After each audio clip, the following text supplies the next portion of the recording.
Islamia local agency Jama Masjid Agra के पदाधिकारी को लेकर लंबे समय से विवाद चला आ रहा है। यहाँ जो दुकानें हैं उनके किराए को कौन वसूला है, किसको वसूलना चाहिए, किसको नहीं वसूलना चाहिए, इस बात की भी चर्चा लंबे समय से हो रही है। और इस विवाद को कहीं ना हद तक अगर हम देखें तो प्रशासन तक पहुँच चुका है, लेकिन फ़िलहाल अभी तक ये मामला शांत नहीं हुआ है।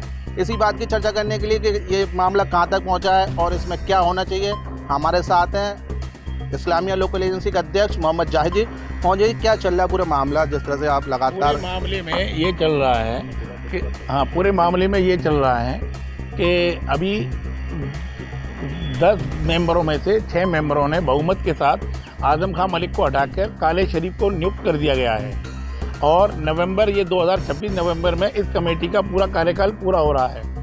और 6 महीने पहले सुन्नी सेंटर वक्फ बोर्ड ने कमेटी को ख़त्म करने के लिए 67-2 के नोटिस मुझे भी भेजे थे, उन्हें भी भेजे थे। इस बीच सुन्नी सेंटर वक्फ बोर्ड का जो चेयरमैन है और बोर्ड के मेंबर वो सारे स्थगित हो गए, उनका टाइम पूरा हो गया था, इसलिए कोई कार्रवाई उस पर नहीं हुई। इसका नवंबर तक का टाइम है। आगरा के दुकानदारों से ये अपील करी जाती है कि जामा मस्जिद के देखभाल के लिए और यहाँ के खर्चे के लिए काले शरीफ को अपना किराया दें, और अगर काले शरीफ को भी ना दें तो फिर किसी को ना दें, क्योंकि सारा खर्चा जो है हम हर महीने उठा रहे हैं। और 5 साल से यहाँ से आजम खां मलिक पूरे आगरे से किराया उठा रहे हैं और रसीदें काट रहे हैं और लोगों को परेशान कर रहे हैं, और यहाँ से पैसे लेके गायब हैं, कोई हिसाब देने नहीं आए हैं। कितनी दुकान है इस पूरे जामा मस्जिद में और कितना किराया आता है? किराया कम से कम पूरी जामा मस्जिद का 74 से 94 का 5 लाख रुपये महीना करीब आता है।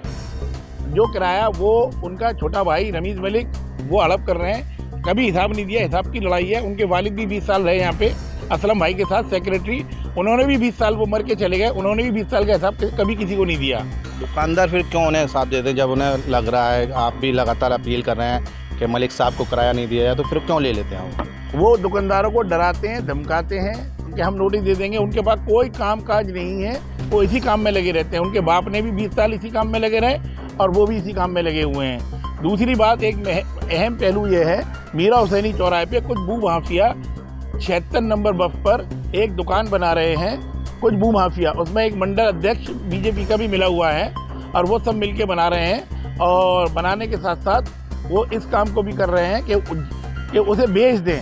तो आगरा के सारे जूता व्यापारी, जूता मटेरियल वालों से ये अपील करी जाती है कि इस दुकान को ना खरीदें, इसमें कार्रवाई चल रही है, कभी भी वो दुकान तोड़ी जा सकती है। उसमें कुछ भू माफिया मिलके बना रहे हैं, वो दुकान तोड़ी जा सकती है, इसलिए वो अपने नुकसान के खुद जिम्मेदार होंगे।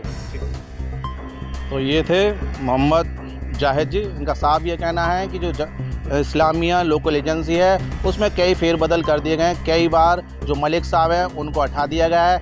एक बार फिर 10 लोगों की कमेटी बनाकर बहुमत से मलिक साहब को हटाया है और काले जी को जो उपाध्यक्ष बनाए हैं उनको निर्धारित किया गया है। तो इसी तरह से जो अध्यक्ष हैं मोहम्मद जाहिद जी, उनका साफ कहना यह है कि जो जामा मस्जिद के नीचे जितनी भी दुकानें हैं उनका किराया मलिक साहब नहीं ले सकते, उनका किराया अब काले साहब लेंगे। और अब ये जो मामला है वो अब बहुत संगीन और गंभीर होने जा रहा है, क्योंकि किराए को लेके जो 5 लाख रुपए लगभग पूरे महीने में हर महीने आता है, तो एक बड़ी रकम है। इसे कौन लेगा, किसके हैंडओवर होना चाहिए, ये एक बड़ा विषय, एक बड़ा सवाल है। जाहिद जी लगातार ये कह रहे हैं कि किसी गलत व्यक्ति को किराया ना दिया जाए, मात्र काले जी को किराया दिया जाए। फिलहाल देखने वाली बात ये होगी कि जो जितनी भी पूरी जो एजेंसी हैं, इनके पदाधिकारी हैं, वो क्या इस मामले को सुलझा पाएंगे? क्या जो दुकानदार हैं वो मलिक साहब की जो धमकियां हैं, जो प्रभाव है, जो दबाव है, उससे निकल पाएंगे?